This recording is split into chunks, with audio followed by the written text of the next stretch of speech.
જય શ્રી કૃષ્ણ, જય શ્રી રામ. હવે આપણે જાશું પ્રયાગરાજથી કાશી. તો ચલો આપણે એન્જોય કરીએ ટ્રાવેલ્સ.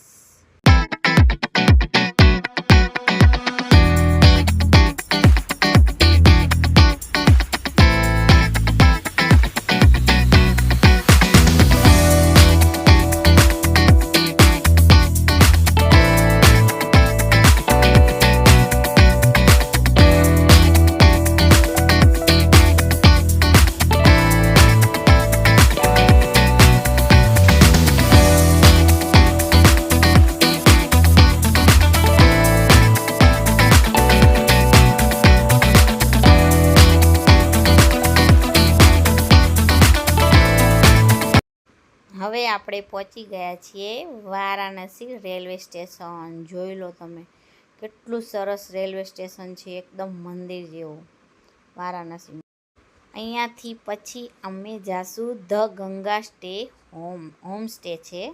બહુ જ સરસ રહેવાનું છે અને તમને વ્યાજબી ભાવે રૂમ પણ ત્યાં કને મળી જશે. હોમ સ્ટે એટલે ઘર હોય ને એમાંથી બનાવેલા, ત્યાં કને જ રહેવાનું રૂમ. ત્યાં કને મેં એમનું એડ્રેસ પણ નાખી દીધું છે, તો તમે કોન્ટેક કરી શકો. વારાણસી કાશીમાં જાઓ તો જુઓ કેટલા સરસ રૂમ છે રહેવાનું. આપણે ઘર જેવું જ કહેવાનું મતલબ. જુઓ સરસ બાથરૂમ છે, ગીઝર 24 કલાક તમે ગરમ પાણીમાં નાહી શકો. બાથરૂમમાં ગીઝર છે, બહુ જ સરસ. અને જો સરસ રૂમ છે બધા, જોઈ લો તમે. અને પંડિતજીનો આ જે હોટલ છે એ પંડિતજીની છે, બહુ જ સરસ છે અને એકદમ સેફટી હોમ સ્ટે કહેવાય.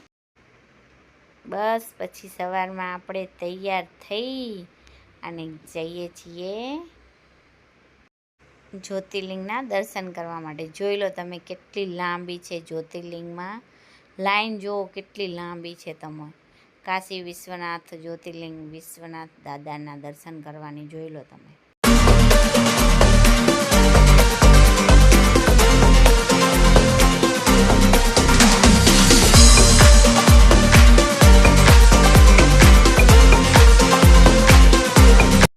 આટલી લાઈન હતી લાંબી. દર્શન કરી અમે તો પછી સ્પેશિયલમાં દર્શન કરી લીધા અને પછી લાગી ભૂખ. તો પછી ત્યાં અમે ખાધી આલુ ટિક્કી, બહુ જ સરસ હતી. પછી પાણીપુરી ખાધી ત્યાં કને, બહુ જ મજા આવી ખાવાની. પાણીપુરી અને બધું ખાઈ અને હવે અમે અહીંયાથી જાશું કાશી કરવત મંદિર.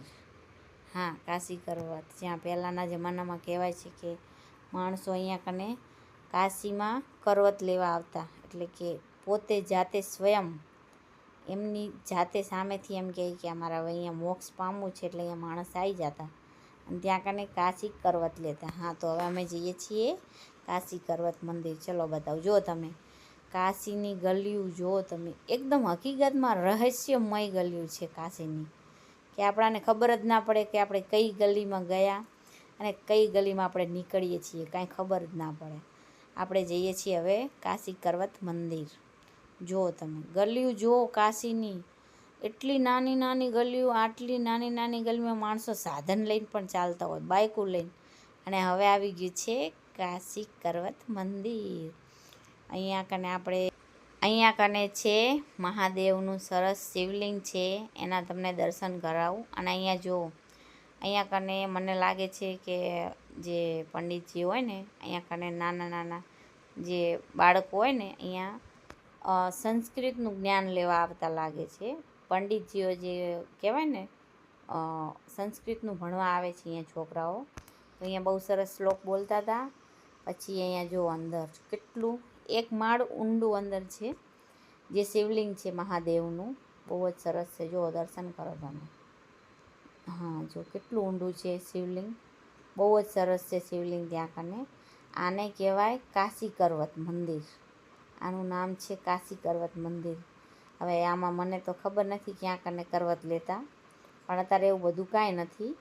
એવું કહેવાય છે કે આ કાશી કરવત મંદિર છે, એટલે પહેલાંના જમાનામાં અહીંયા કાશી કરવત લેતા.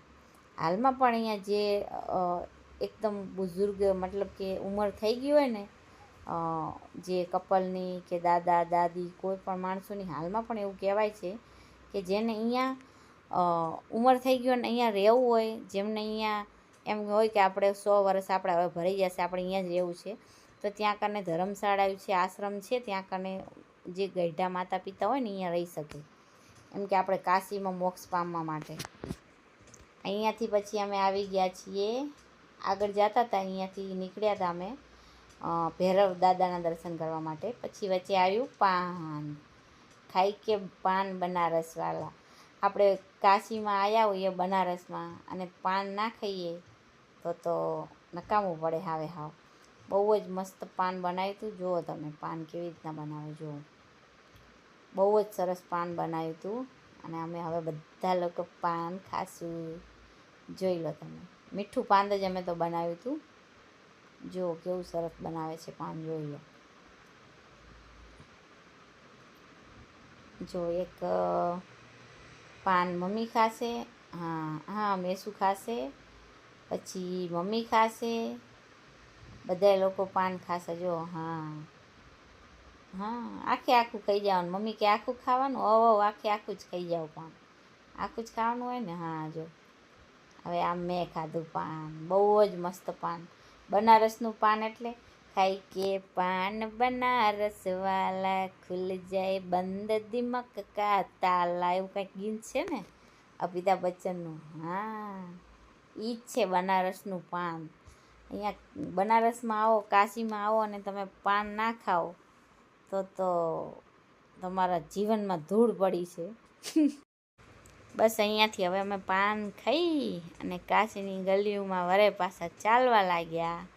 અમે જતા હતા કાલ ભૈરવ દાદાના દર્શન કરવા. જુઓ તમે કેટલી સાંકડી ગલીઓ છે, અને હકીકતમાં એટલા રહસ્યમય ઘર, એટલી નાના નાના ઘર, જૂના જમાનાના દરવાજા. જુઓ તમે, હું તો જોતી જ રહી ગઈ. આટલી નાની નાની ગલીઓ, એક ગલીમાં ઘૂસીએ ને ખબર નહીં કઈ આપણે કઈ ગલીમાં નીકળ્યા, કઈ ગલીમાં ના નીકળ્યા, કાંઈ ખબર જ ના પડે આપણને. હકીકતમાં બહુ રહસ્યમય છે કાશી. હકીકતમાં ખરેખર અમે તો 2 થી 3 કલાક કાશીની ગલીઓમાં ફર્યા છીએ ને, અમને એમ થાય કે અમે કયા રસ્તેથી ગયા ને કયા રસ્તેથી આવ્યા, કાંઈ ખબર જ ના પડી.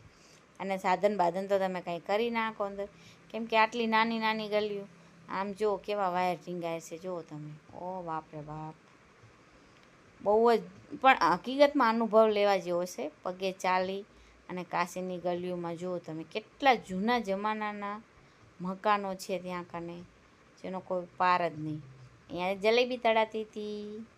તો અમારો વિડીયો તમને ગમ્યો હોય તો લાઈક કરો, શેર કરો અને સબસ્ક્રાઈબ કરો. Thank you so much. જય શ્રી રામ, જય શ્રી કૃષ્ણ.